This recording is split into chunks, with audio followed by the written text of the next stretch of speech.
مجھے ایک بندہ کہنے لگا مولانا یہ جو آپ نماز کے بعد دعا مانگتے ہیں یہ دعا نہیں مانگنی چاہیے. تو میں نے کہا نماز کے بعد دعا نہ مانگیں تو پھر نعوذ باللہ فلم دیکھنے کے بعد دعا مانگیں. سینما جو آگے اور دعا مانگو چاہے نمو نمت تھا جن پہاڑ تھا. اگر نماز کے بعد بھی دعا نہیں ہے تو کس کے بعد دعا مانگیں گے؟ ایک بندہ مجھے کہنے لگا دعا تو ہے لیکن اونچی نہیں ہے. میں نے کہا اونچی کیوں نہیں ہے؟ اچھا کون سی ہے دعا یہ بتا. کہتے اللہم انک انت السلام و منک السلام تبارک ربنا و تعالیت یا ذا الجلال والاکرام. تو میں نے کہا یہ کس نے مانگی تھی؟ کہتے حضور علیہ السلام نے. میں نے کہا اگر اونچی نہیں مانگنی تو پھر صحابہ نے سنی کیسے تھی کہ یہ دعا ہے؟ نماز کے بعد اجتماعی دعا نبی صلی اللہ علیہ وسلم سے کہیں بھی ثابت نہیں ہے، کوئی ضعیف حدیث بھی نہیں ملتی اس کے بارے میں. اسی وجہ سے فقہ کی کتابوں میں بھی اس کا تذکرہ نہیں ہے. یہ بر صغیر میں ایک چیز رائج ہو گئی ہے، تو اب جو چیز رائج ہو جائے اس کو ایک دم سے چھوڑنے میں فتنہ ہوتا ہے. تو اس لیے اس کو آرام آرام سے تمیز سے آہستہ آہستہ چھوڑنا چاہیے.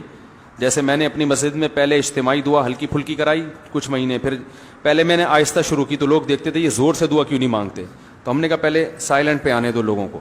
اجتماعی کراتا تھا لیکن آہستہ. پھر جب لوگ اس کے عادی ہو گئے اور اس کے بعد پھر میں نے اجتماعی بھی چھوڑ دی. اخپل طریقے سے مانگ رہا ہوں، یعنی ہاتھ اٹھاتا ہوں مگر نیت اجتماع کی نہیں ہوتی، اپنی پبلک اپنی مانگ رہی ہوتے ہیں، اپنی مانگ رہے ہوتے ہیں. جب یہاں تک اس کے لوگ عادی ہو گئے پھر اچھا پہلے تو یہ بتاتا تھا ہاتھ اٹھاتے ہوئے نا اللہم انت السلام یوں پڑھتا تھا، نیت ہوتی تھی اپنی. پھر جب لوگ اس کے عادی ہو گئے تو پھر ہاتھ اٹھاتے ہوئے پبلک کو پتہ ہی نہیں چلتا، اب ہاتھ گراتے ہوئے بھی پتہ نہیں چلتا. تو شروع میں لوگ کنفیوز ہے یار امام صاحب دعا ختم کرتے تھے پتہ ہی نہیں چل رہا ہوتا، کوئی نہ مس کال آتی ہے نہ کوئی آواز آتی ہے. تو کچھ لوگوں نے اعتراض کیا، کچھ مڑ مڑ کے دیکھ رہے ہوتے تھے ہاتھ گرائے کہ نہیں گرائے ہیں. تو میں اسے کہتا تمہیں اس سے کیا ہے کہ میں دعا مانگ رہا ہوں کہ نہیں مانگ رہا، تمہیں اس سے کیا مسئلہ ہے، میری مرضی.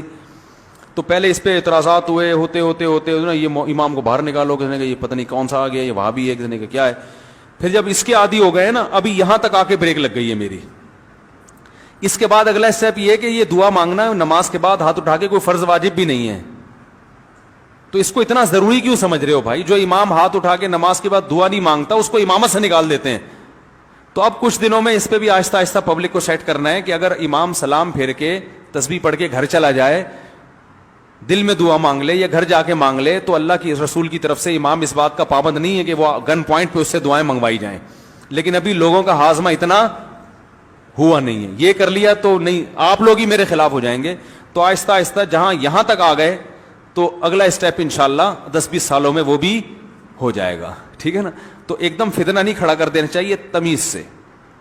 ہر کام جب تمیز سے ہوتا ہے، لوگ کہتے ہیں نا کوئی اونچی آواز میں بات کرو گے تمیز سے بات کرو کہتے ہیں نا، تو یہ کام بھی انشاءاللہ ہم تھوڑی تھوڑی تمیز سے یہاں تک پہنچ گئے. یہ بھی بڑی بات ہے، یہاں تک ہماری مساجد میں اس اسٹیج تک پہنچنا بھی آسان کام نہیں ہے. اب دیکھیں جمعے میں دعا شارٹ ہے نا، آج جمعے کے بعد دعا مانگی میں نے نہیں ہے نا، پبلک کو پتہ بھی نہیں چلا، آپ لوگوں کو بھی پتہ چلے گا، چلے جائیں گے گھر. ٹھیک ہے، کوئی جمعے کے بعد تو اجتماعی دعائیں مانگی جاتی ہیں، کوئی ضروری تھوڑی ہیں.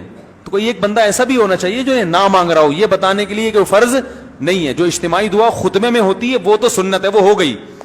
خطبے میں ہم نے دعا مانگی نا اللہم اہدنا فیمن ہدیت وعافنا، یہ ہے سنت، یہ ہم نے کر لی ہے. تو جو سنت دعا تھی وہ تو ہو گئی. اب آپ کو اختیار ہے اس کے بعد دعا مانگو نہیں مانگو.